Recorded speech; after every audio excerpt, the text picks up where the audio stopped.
Welcome everyone to the final session of our three-part series, Understanding Genocide, History, Causes, and Responses, led by Dr. Michael Berenbaum.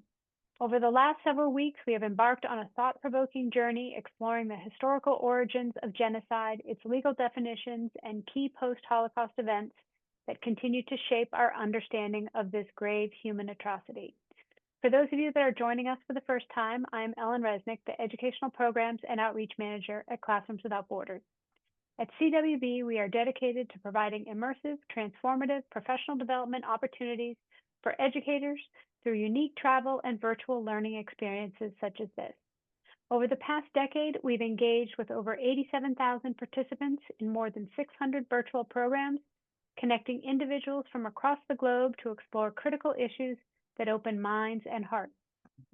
Your participation and support are essential to our mission, and if you'd like to contribute to our ongoing efforts, the donation link can be found in the chat in just a moment. Now it is my distinct pleasure to introduce today's speaker, Dr. Michael Berenbaum.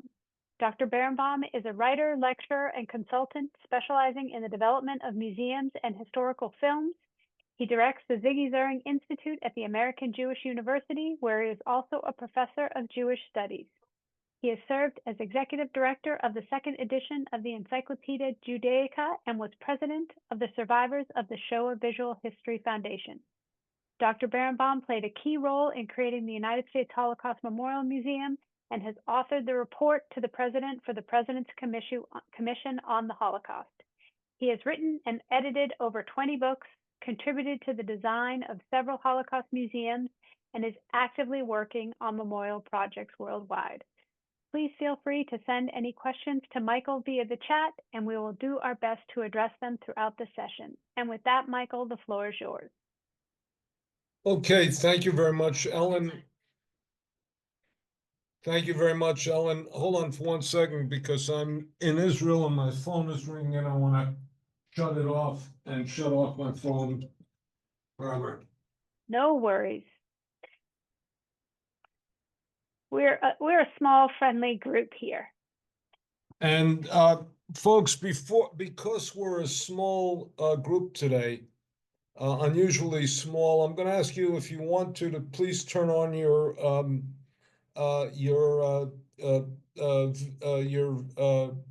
picture so we can see you. And the other thing is, if you have any questions, we'll take them instead of in chat. We can take them directly, and that'll be more interactive and more pleasant for me. One of the very peculiar things I find, and I think those of you who teach on Zoom also will find this, is that I'm used to standing in front of a classroom or in front of an auditorium, an audience, and being able to see the people and being able to judge what the response is to all that is going on. And then we have Zoom, in which what I primarily do is see myself and can't barely read the audience on Zoom. So if we're a small group, this gives me a terrific opportunity. Today's subject, and for you it's afternoon, for me it's now 11 o'clock, at 10 o'clock at night. And today's subject is the Genocide Convention. If you remember, Ellen introduced that as last time, and we spoke instead about we spoke about Raphael Lemkin, and then we spoke about how to identify genocides as they're taking place.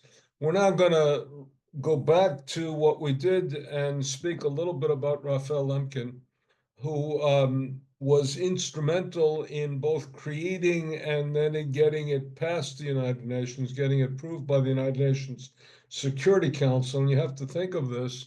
This was approved by the United States, which had segregation in its south. It was approved by Stalinist Soviet Union, who also had gulags and the like. So in that sense, it's a miraculous achievement. Lemkin then worked very hard to make sure that there was the verification clause, or the clause of approval by various governments. Only then did it take effect. And as those of you who have paid attention to me over time will remember very distinctly, um, the United States did not ratify the convention for 40 years. A senator from Wisconsin by the name of William Proxmire got up every day the United States Senate was in session and made a speech on behalf of approval of the Genocide Convention.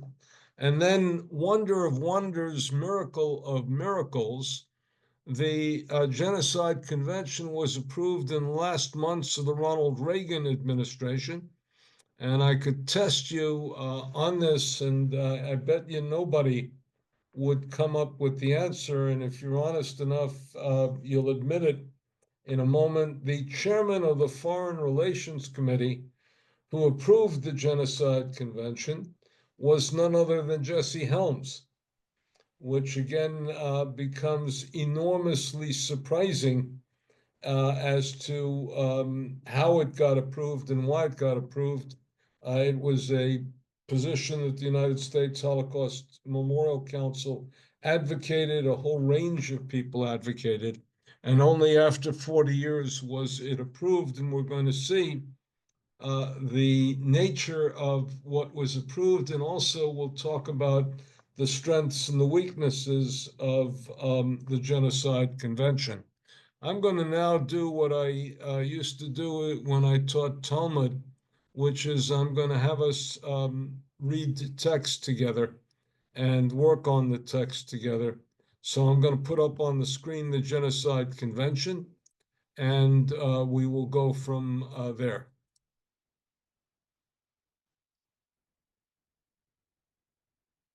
Okay.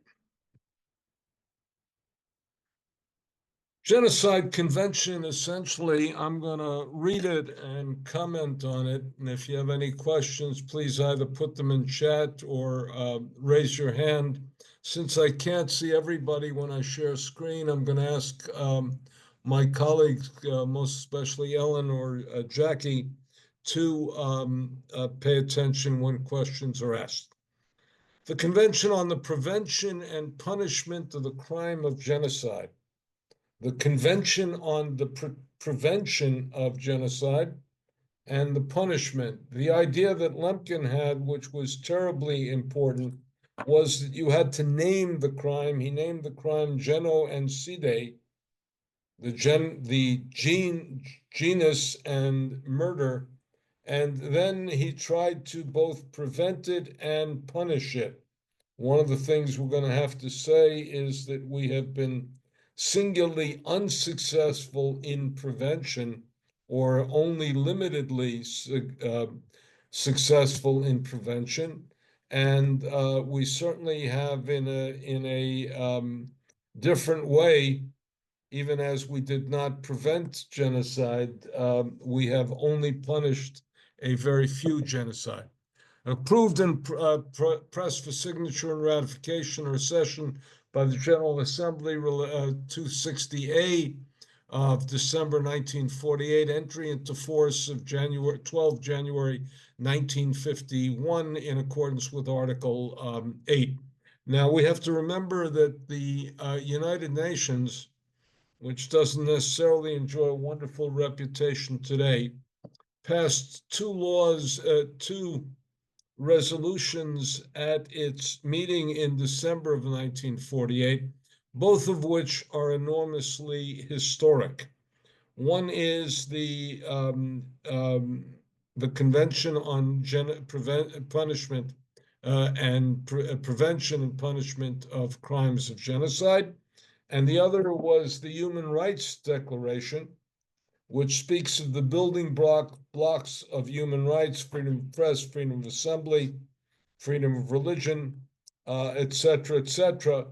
And in fact, you have to think of it as a building blocks, and you have to marvel that both the United States and the Soviet Union voted for both of these resolutions. This must have been a time of enormous ideological what shall we say, divisions in New York, as it were, at that point. It was actually in Lake Success. And the most important part of that is they both came to agreement. Let's look at the text, and the most important text we'll get to is Article 2. The contacting party, having considered declaration made by the General Assembly as Resolution 96-1, dated 11th, 1946, genocide is a crime under international law contrary to the spirit and aims of the United Nations and condemned by civilized world. In Hebrew, they would say alavai, that would be true. Now, let me also say I made one mistake in not describing the convention as opposed to the Human Rights Declaration. The convention is a legal document specifying international law. The Human Rights Declaration is an aspirational declaration speaking of what should be, not necessarily punishment or having a legal standard and the like. Beginning that all parties of genocide inflicted great losses in humanity, and being convinced that in order to liberate mankind from such an odious scourge, international cooperation is required, hereby agree as hereafter provided. That is all the legalese that we need to look at. And let's now look at the part of it that becomes important and defining it, et cetera, et cetera. In the present convention,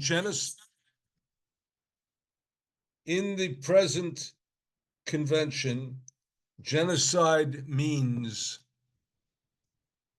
any of the following acts committed with the intent to destroy, in whole or in part, a national, ethnic, racial, or religious group as such. Now, one has to pay attention very, very carefully to the notion of in whole or in part, because this is a combination of two words that have been utilized to represent and to misrepresent genocide as we have dealt with it. In whole, this was the idea of the final solution to the Jewish problem. And remember, the notion of the genocide, of it coming out from the Holocaust is that the Nazis wanted to kill all Jews everywhere. That's what they meant by the final solution, which in an interesting way was a truthful statement as to referring to the crime that we saw with regard to the Holocaust. The second part, in part, was designed to contrast and also to include the Armenian genocide in the notion of genocide. And in the Armenian genocide, there was not a final solution to the Armenian problem because certain urban Armenians were saved. For example, the Armenians in Istanbul were not persecuted, or they were persecuted. They weren't murdered and they weren't killed. They weren't exiled and the like. So the notion of in whole or in part is speaking about a substantive difference. Now, why is it problematic today? Because if I were to kill, God forbid, somebody because of their race, religion, etc., because the group to which they belong, that technically is in part. But that's not the intention, at least not the way in which it came forth. So what does the article say? It is killing members of the group. This is the final solution. This is the Armenian genocide.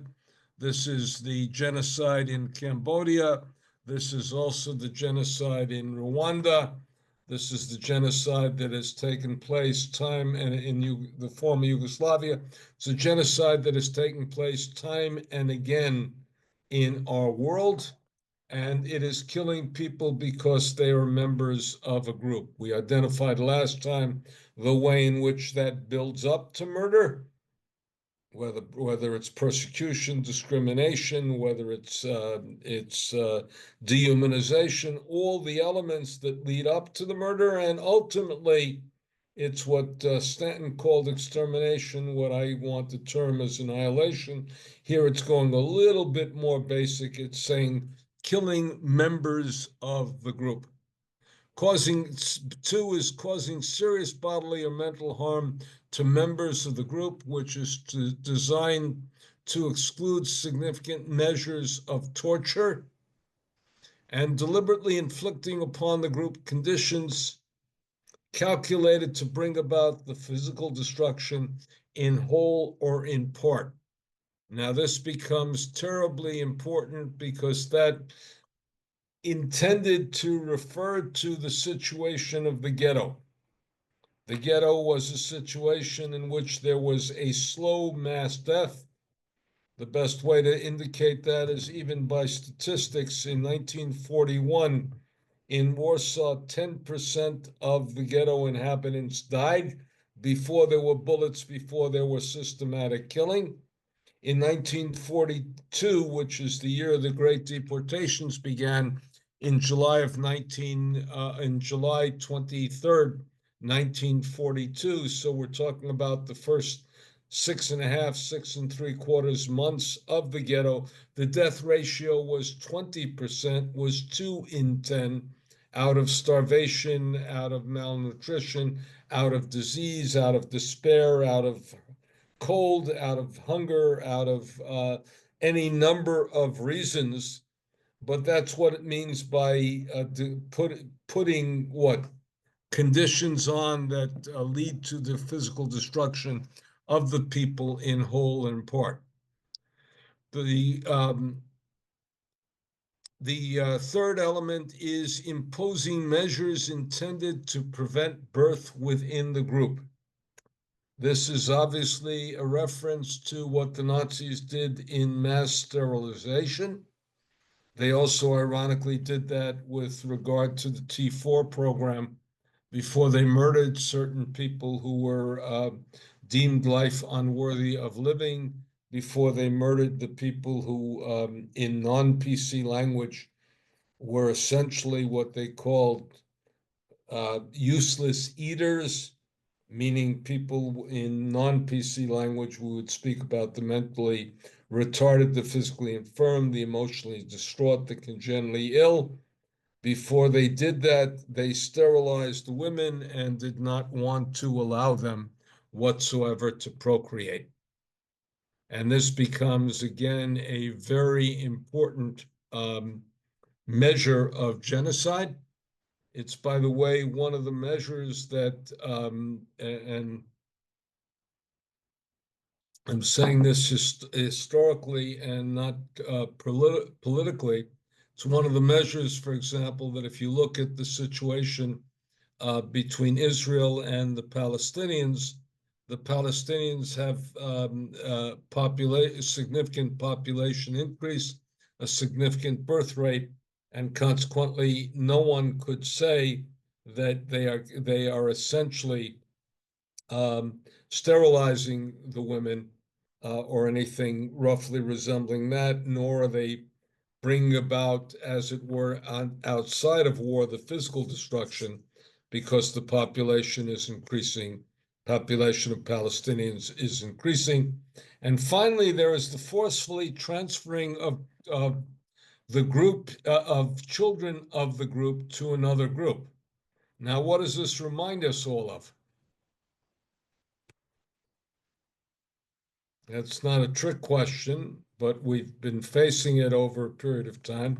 Reminds us of the American and most especially the Canadian treatment of the Native American groups, which is that, in fact, the Canadian government just apologized for it, as did the Roman Catholic Church, which is the forcible conversion of Indian children, of Native American children, the creation both of reservations, which is not a genocidal crime, but the taking away of children from the reservations and, as it were, both making them more American or more Canadian.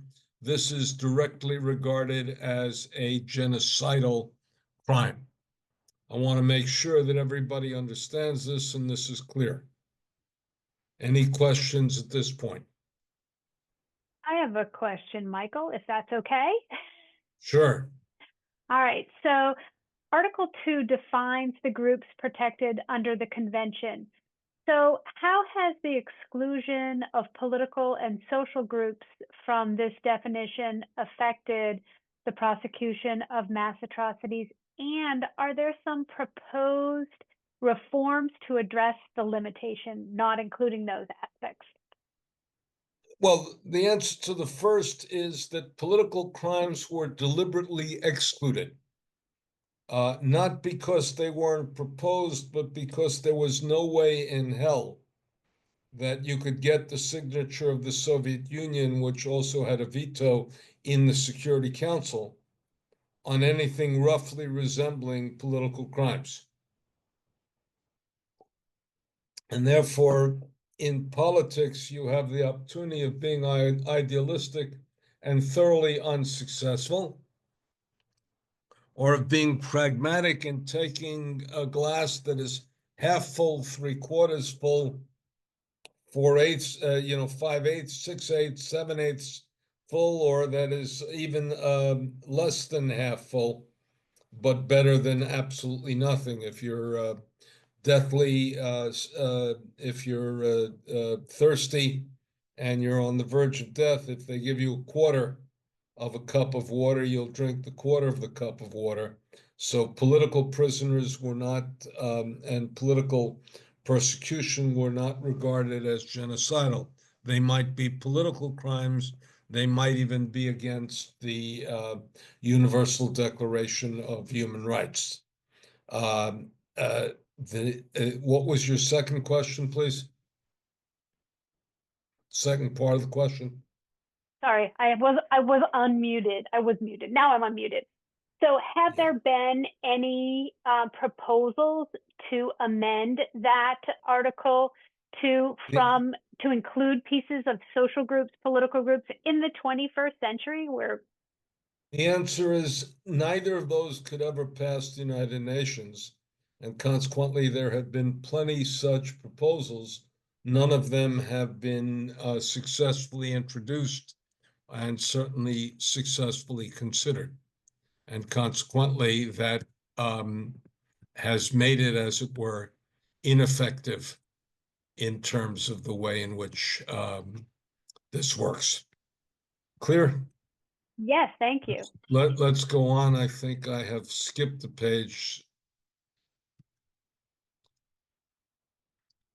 The following acts shall be punishable: genocide, conspiracy to commit genocide, direct and public incitements to commit genocide, and that is if you advocate the murder of a group that indicates it.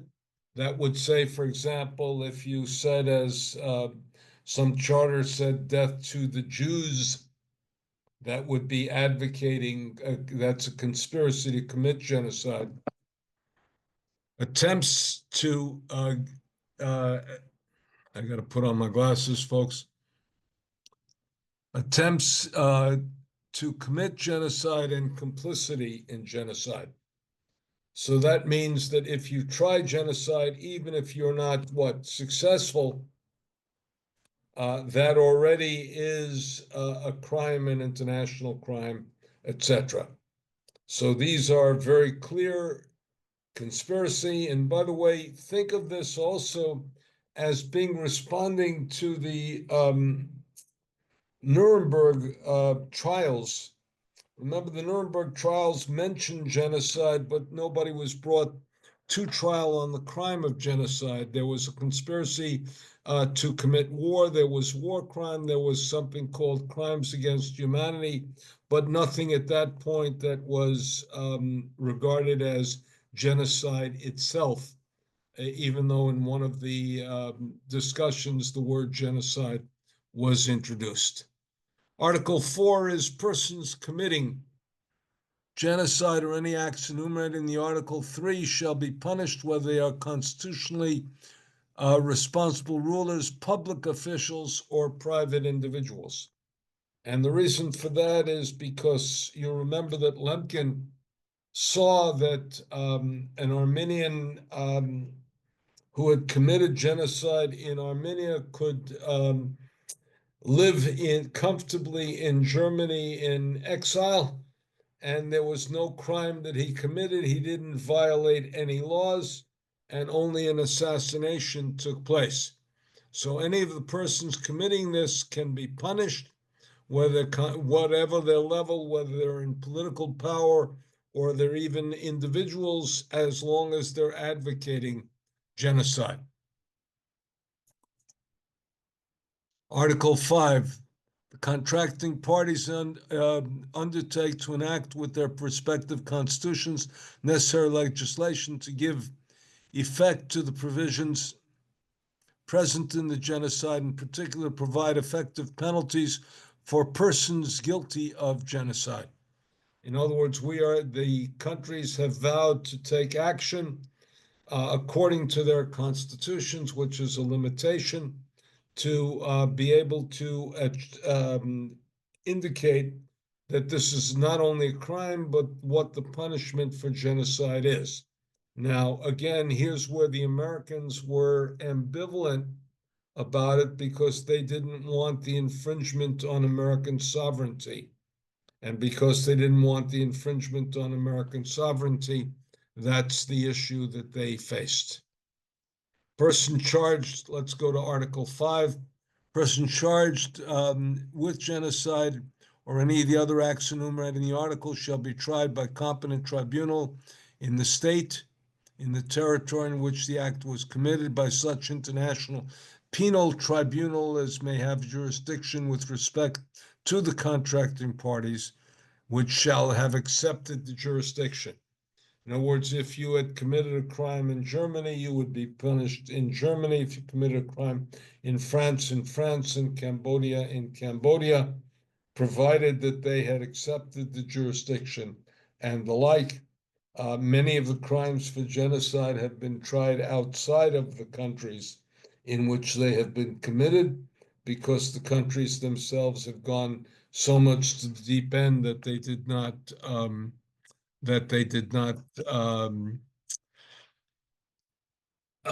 want to do the legislation or anything thereof. Genocide and other acts enumerated in this article shall be considered as political crimes for the purpose of extradition. In other words, you can extradite a person for that.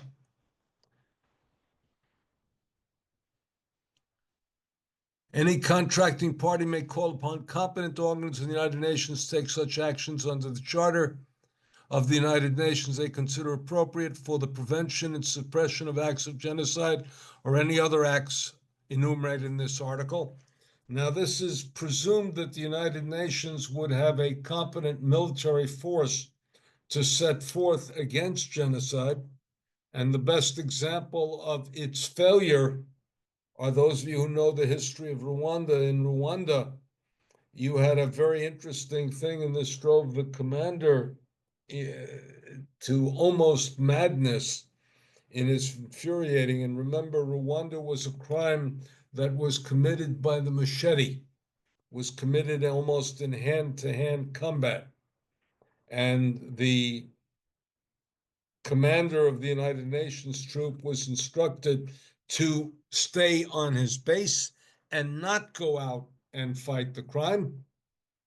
And consequently, he regarded that as the moment at which he had to resign. He regarded that as a thorough moral and political failure of the United Nations.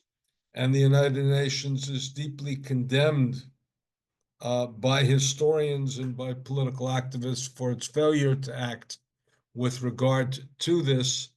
And again, we've seen the United Nations does not have troops at its disposal, does not have an independent military that can go into these situations, and consequently, it's in a problematic relationship with ever enforcing it, so it doesn't even adhere to its own definition of the crime of genocide.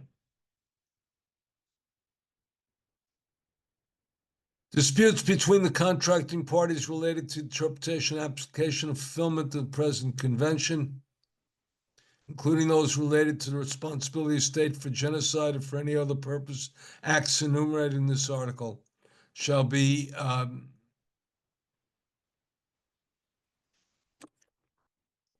submitted to the International Court of Justice in the request of any of the parties to the dispute.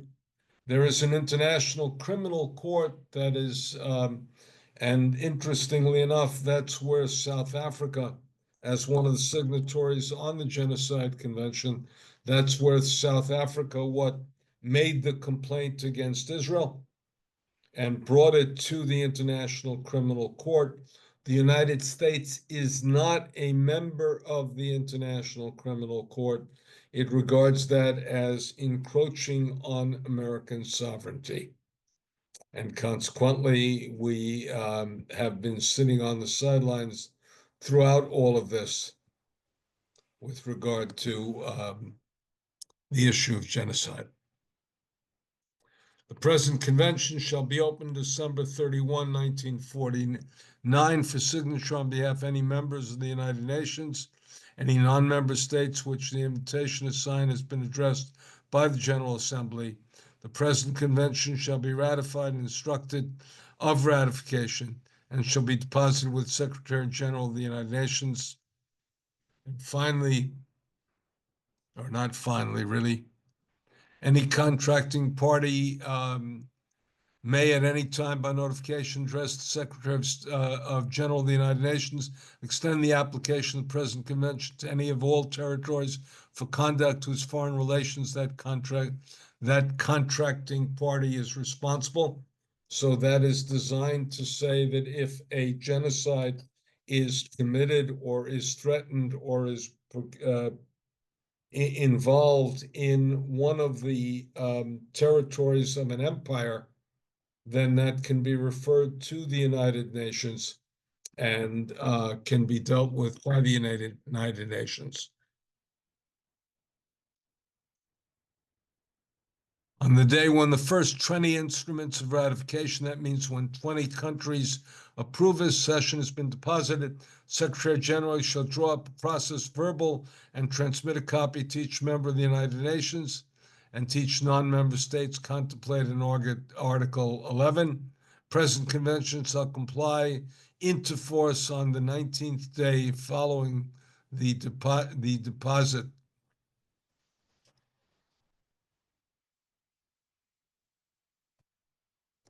Following the date of deposit of the 20 instruments, any ratification or accession subsequent to the latter date shall become effective on the 19th day following the deposit of the instrument of the accession.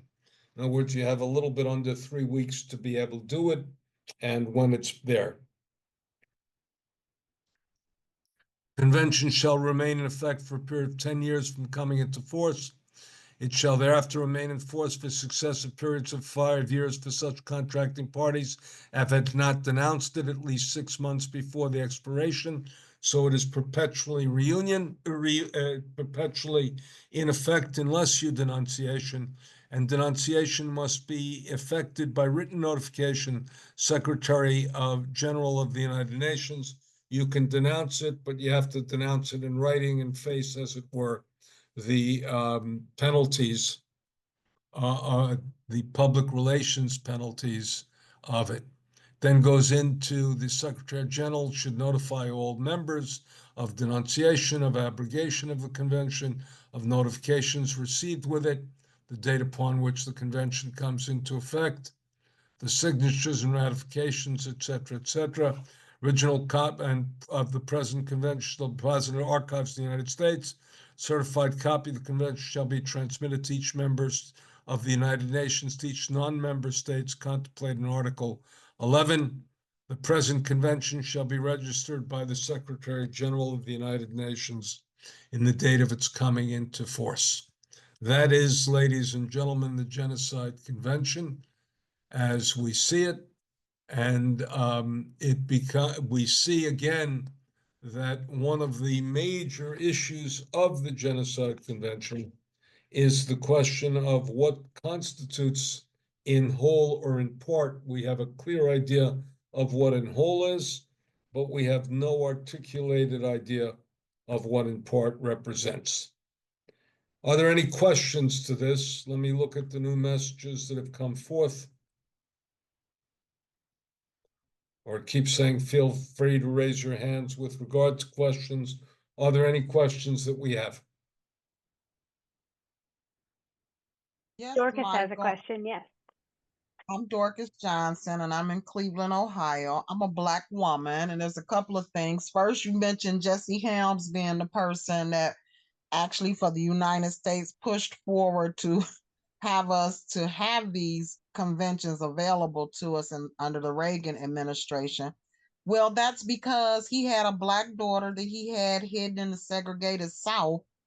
And he did not want his daughter to feel those things that he had lived his life and his career for. So I think that changed his mind, knowing he had hidden that daughter all those years by a Black mother that he met secretly, and that's documented.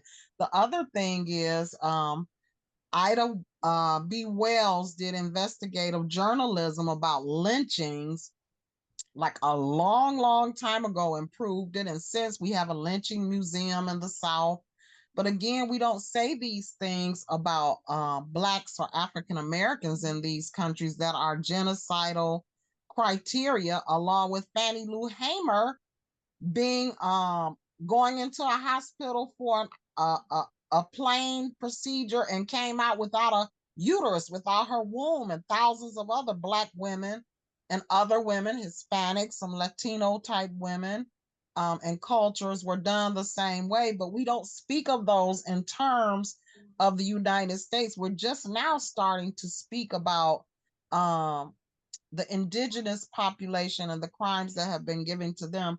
But as a whole, our country does not want to say to itself and or to the world all of these atrocities that it has done. And I think that's why we have not ratified a lot of this for all the years that you said it took, like 40 years or whatever. Do you agree with any of this, what I'm saying? I can agree with the fact that the United States has tried over a very long period of time to downplay its own record with regard to the issues of race and the like. And certainly there are very important efforts by non-government officials and even some by government officials to correct that record. The clearest indication we have has not come with regard to the racial issues in the United States, but really with the treatment of indigenous Americans and indigenous Canadians. Most especially, you had just recently, within the last month, had an apology by the Pope for the way in which Catholic institutions Christianized and took away the native children from their families. And you also had a discovery in Canada of a mass grave at a Roman Catholic orphanage institution, which indicates that some of these people were killed. Our record with regard to African Americans in the United States is horrific. Lynchings were commonplace. Lynchings occurred with the negligence, if not often with the negligence, and even very frequently with the cooperation of the law enforcement parties. And we've seen that go on throughout the United States, and we have now a wonderful national museum on the mall with regard to the African American Museum that describes this history. And also, when you have an institution like that, it not only describes this history, but it works on collecting the history and making sure that it's understood. Thank you. Other questions?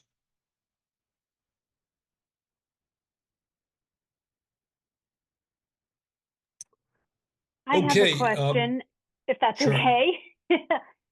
So if we're looking at different linguistic and cultural interpretation of the convention's text and the impact that has to its application in non-Western contexts, what is the importance, or can you address the importance of maintaining the authentic translations while considering that local interpretations of international law may vary?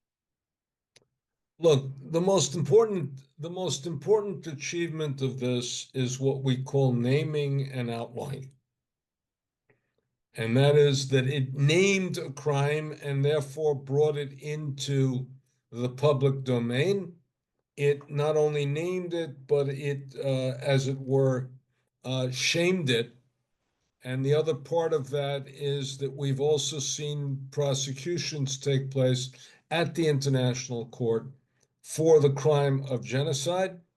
And that means that future perpetrators of genocide stand warned that it is not their own dominance in their own native country that will determine their future, but it is also the international community that may hold them and bring them to trial.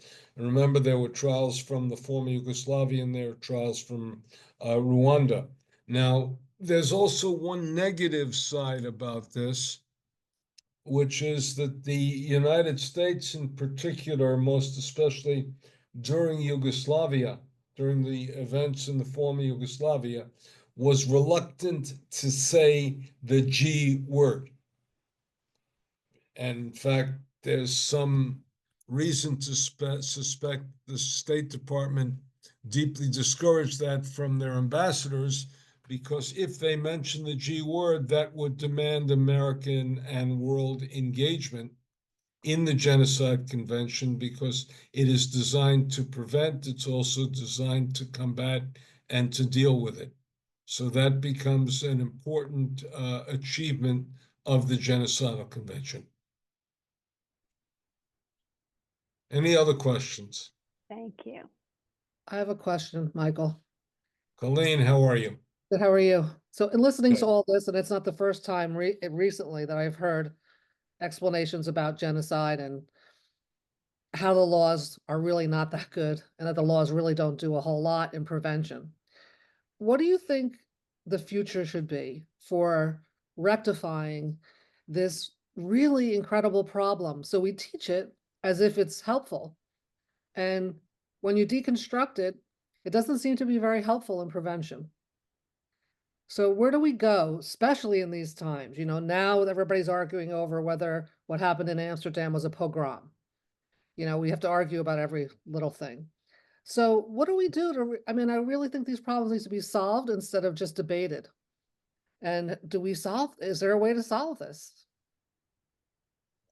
Well, look, we have to say that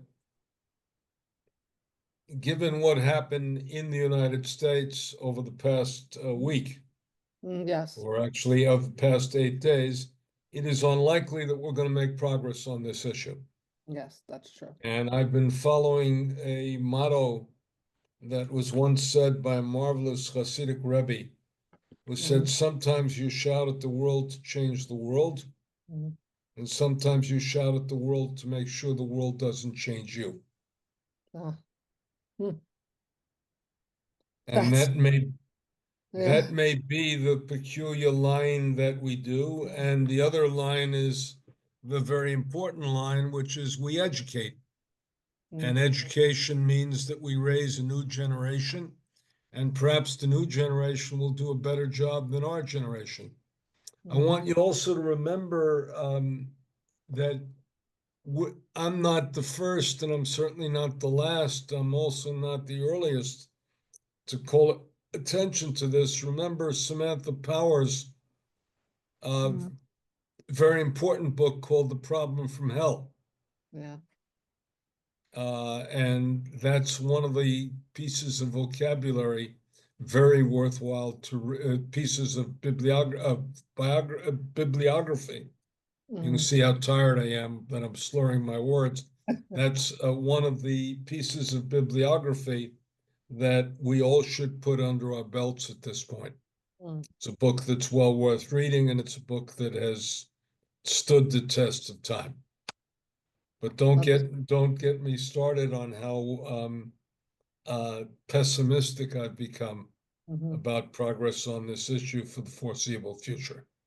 Well, we need your wisdom in this current climate of despair. So thank you.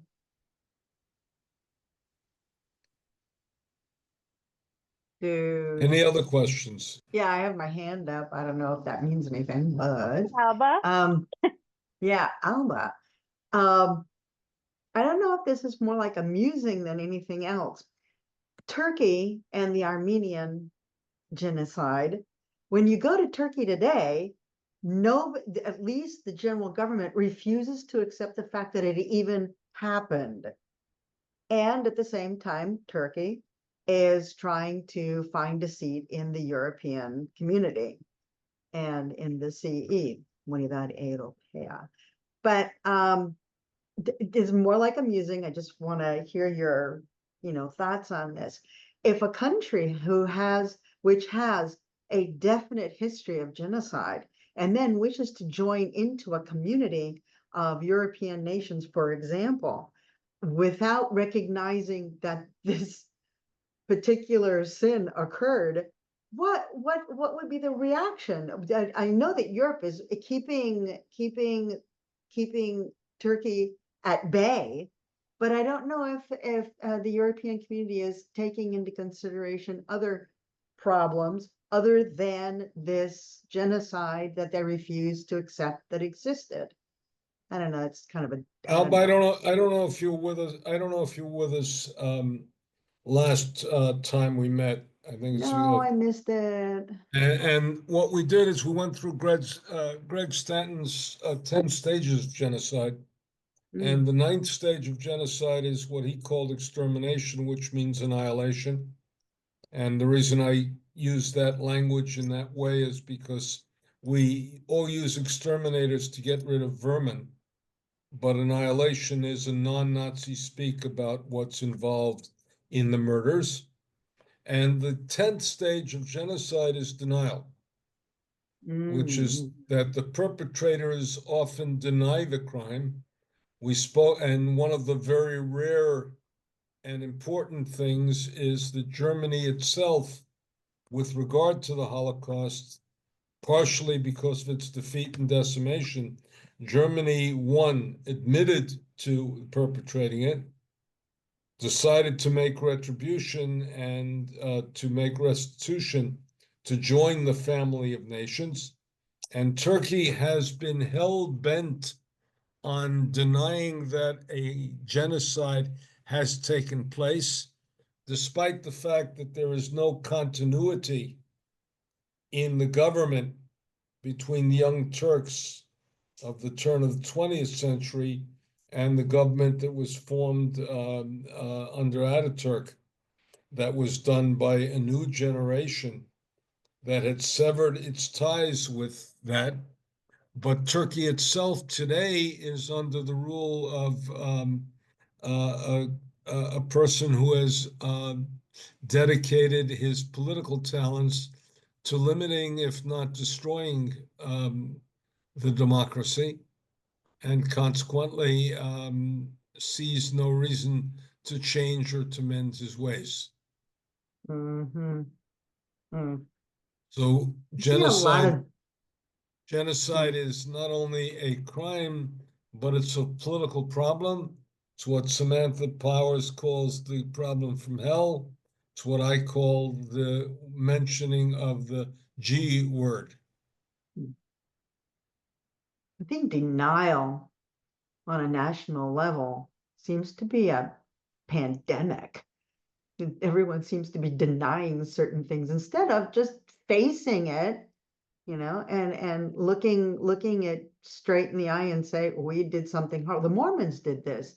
There's the famous the Meadow Massacre in Utah.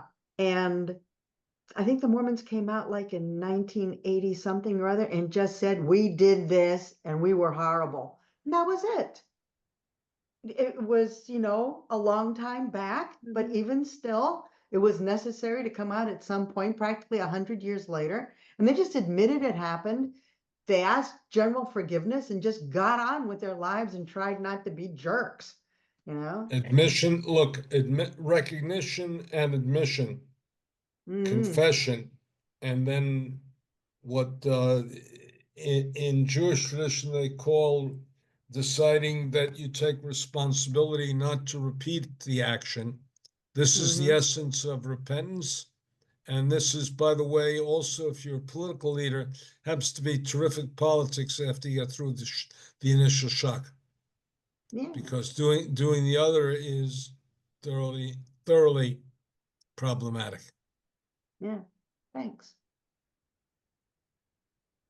Anybody else?